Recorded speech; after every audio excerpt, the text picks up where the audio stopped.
Trying to sum up India in just a few words or images, it's basically impossible. It's a land of over 1 billion stories, a mosaic of traditions so diverse that looking at it is kind of like peering through a kaleidoscope. Every single turn reveals a new, beautiful, and totally mind-blowing pattern. So the question is, where do we even start? Let's try and take a look. And you know what's so fascinating about this? This journey of discovery isn't just for people looking in from the outside. As this reader points out, even for folks within India, really getting a handle on its cultural depth is a constant learning process.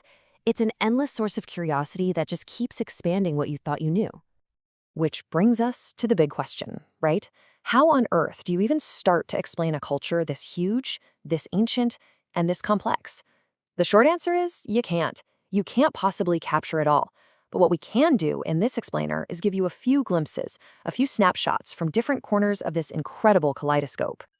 And this right here, this perfectly illustrates the kind of range we're talking about. On one hand, you've got this stunning natural beauty, these rolling green tea plantations that are a whole culture in and of themselves. And then, on the other hand, you have human artistry with such incredible detail and devotion, like this kalamkari painting. The diversity is everywhere, in the land itself and in the hands that shape it.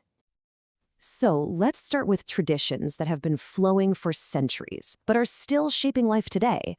In our first section, Sacred Beliefs, Living Traditions, we're going to explore how these ancient practices aren't just museum pieces. They are alive, they are breathing, and they are vibrant right now.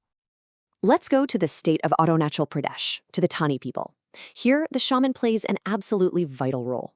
Think of the shaman not as a magician, but more like a specialist, a negotiator.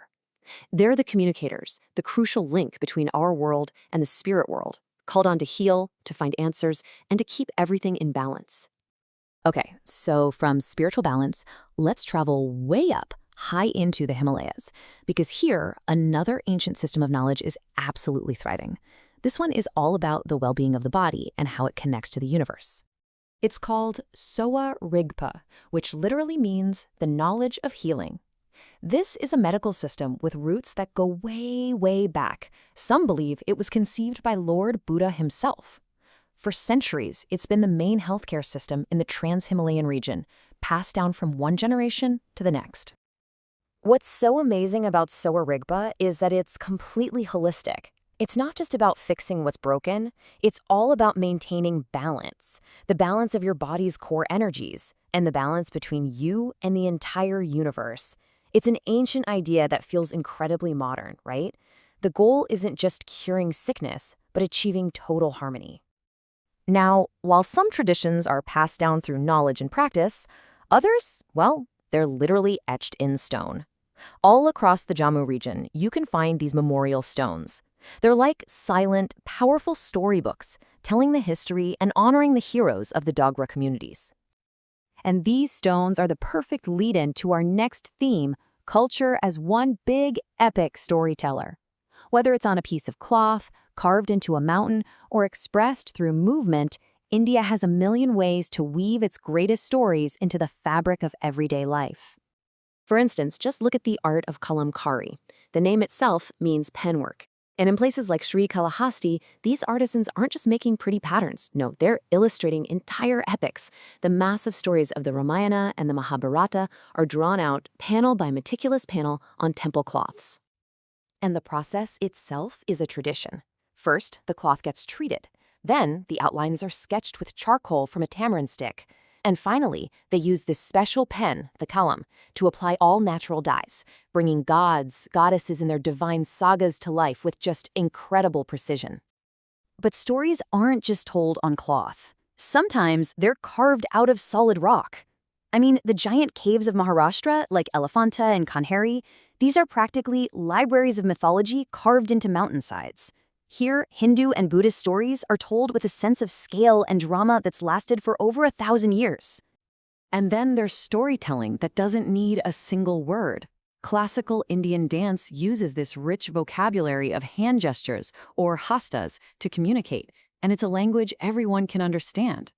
For example, the Anjali Hasta, that's the simple namaste we all recognize, a gesture of greeting that instantly cuts across any language barrier. So, how do all these different cultural pieces become symbols of identity for a community or even a whole nation? Well, our next section, the fabric of identity, looks at exactly that, how culture gets woven into the economic and national soul of the country.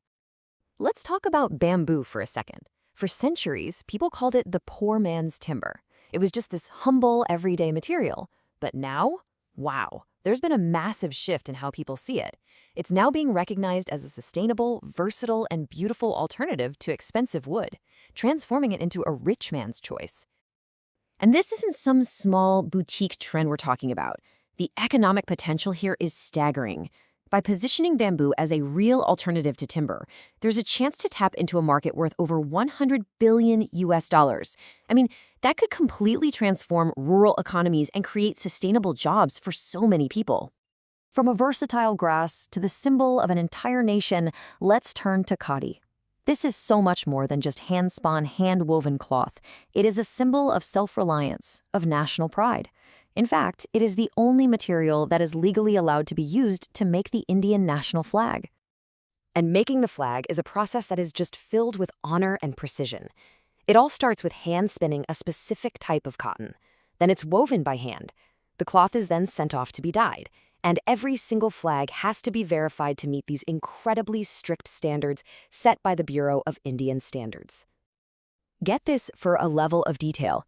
The official cloth for the flag has to weigh exactly 205 grams per square meter. There's almost no room for error. It's an incredible testament to the skill of the weavers and to the symbolic weight that this fabric carries for the entire nation. So, wow.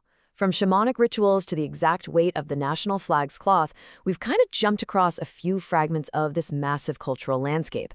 But the honest truth is, we've barely even scratched the surface. Every village, every single community holds a whole universe of stories just waiting to be told.